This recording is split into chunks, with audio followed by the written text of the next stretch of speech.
Tous, nous retrouvons sur la chaîne de la plume à la voix. Je vais vous faire part de ma critique sur le livre bleu de Florence Henkel. C'est une histoire d'amour, c'est toute une réflexion sur la nécessité de souffrir, le rôle essentiel des sentiments et de la mémoire. Une vie fait que du meilleur et non du pire. Cette histoire se passe dans un monde futuriste où on n'a pas le droit de souffrir. Les mineurs ne doivent ressentir ni tristesse ni peine.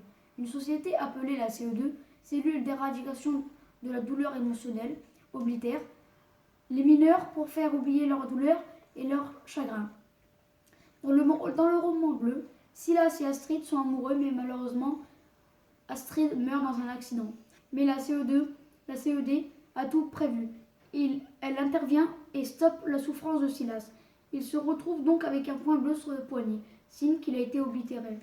Il perd donc son humanité, aucune tristesse face au deuil d'Astrid. Il ne ressent pas de peine, comme s'il n'avait jamais vécu un amour passionnel. Mais le système a bugué. Silas croit voir Astrid partout, réalité ou hallucination.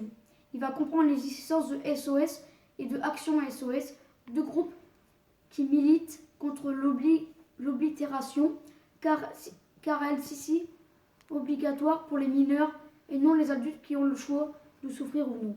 C'est une loi, et si Astrid en avait fait partie, lui non plus ne voulait pas être oblitéraire. Ses souvenirs s'en mêlent, il ne sait plus. Le monde virtuel prend de plus en plus d'importance dans notre vie et notre quotidien. La vie hyper connectée oblige chaque habitant à communiquer via le réseau, que le rappel de donner des nouvelles sous peine d'être oblitéré de force. J'ai aimé ce livre pour plusieurs raisons.